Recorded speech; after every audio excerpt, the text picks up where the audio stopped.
Hi! In front of me is Motorola Moto A7 Power, and today I would like to show you how you can connect it through Bluetooth. Firstly, go into Settings. Now choose Connected Devices, tap on Pair New Device and wait for available ones to show up. Then click on the one that you want to connect to, select Pair in the pop-up. Come on.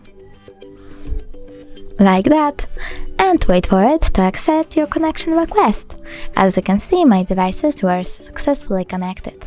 You can always forget this connection though by tapping on this gear icon next to the device, selecting Forget and tapping on Forget Device. Thanks so much for watching. If you enjoyed this video, don't forget to leave a like, comment and subscribe. Bye!